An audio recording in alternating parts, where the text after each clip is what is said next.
Fabrice, comme chaque année, à la même époque, peut vous parler de tout ce qui se passe, tout ce qui s'est passé dans l'actualité, sauf des Oscars, parce que là, l'information tombe dans la nuit, et donc c'est hors champ pour les journaux que vous avez lus. Oui, ils sont battus d'avance. Ah oui. On en reparlera tout à l'heure, parce que les sites internet des journaux, en revanche, sont sur le coup. Pour ma part, j'ai un kiosque du lundi à vous proposer. Alors évidemment, la présidentielle fait la une, mais on trouve un peu de variété avec le nucléaire dans le Parisien, la guerre économique entre Pékin et Washington dans les Échos, ou encore l'incontournable foot qui a vu l'OM se prendre une tawa mémorable sur son terrain face à une tawa. Qu'est-ce que c'est? Une petite gifle, c'est une petite tape derrière les deux oreilles. Ah ouais. Une tawa mémorable. Mais on dit ça où? À Meknès? Notamment. Une tawa. Vieille ville impériale marocaine. Une tawa. Alors, l'équipe le dit à sa façon. Quel fessé! C'est le titre de l'équipe. La gifle renchérit la Provence. Le quotidien marseillais, peu suspect d'animosité contre l'OM. Mais je vous l'ai dit, c'est la politique qui domine.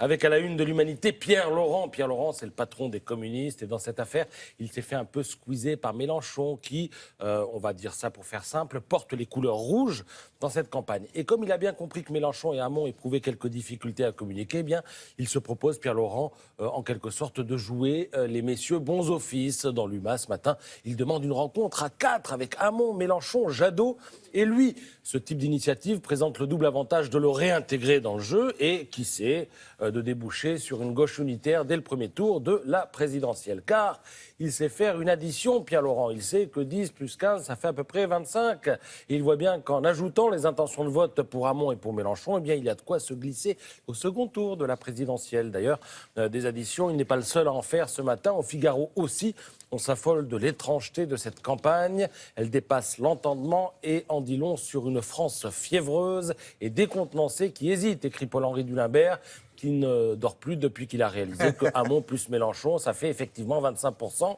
Hamon, dont il dit que l'irresponsabilité affole le PS lui-même, et Mélenchon, dont il dit qu'il se prend pour le Lénine du 21e siècle. Bon, alors je ne vous le cache pas, il y a un peu de crispation en ce moment du côté du Figaro. Le dernier sondage donne Fillon éliminé au premier tour. La seule bonne nouvelle pour le candidat des Républicains, eh bien, c'est que son électorat est à 58% sûr, c'est-à-dire que 58% des personnes qui envisagent de voter Fillon sont certaines de leur choix.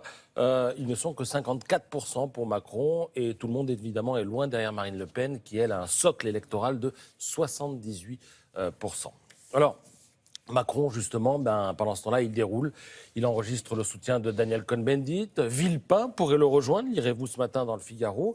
Et si les ralliements se multiplient, il faudra qu'une place soit faite aux nouveaux macronistes pour les législatives. Car sur ce front-là, d'après Libération, eh bien, le service RH, Relations humaines de Macron, ne chôme pas en ce moment. La commission d'investiture a commencé à éplucher les candidatures reçues par Internet. 7650 dossiers quand même. En France, on a un peu moins de 577 circonscriptions. Alors on sélectionne selon 5 critères, le renouvellement, la parité, la probité, la pluralité politique, l'accord avec le projet.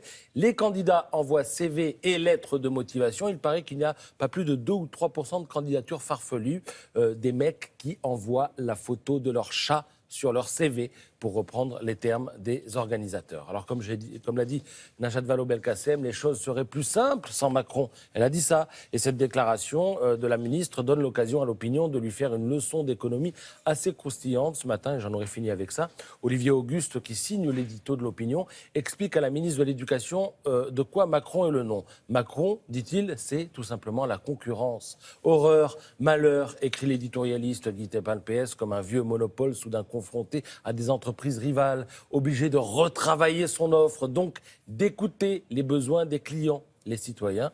Fini le temps de c'est ça ou rien, écrit Olivier Auguste, dont on sent ce matin qu'il jubile. En tout cas, c'est drôle et c'est assez savoureux. Merci, à tout à l'heure pour une actualité culturelle cette fois-ci.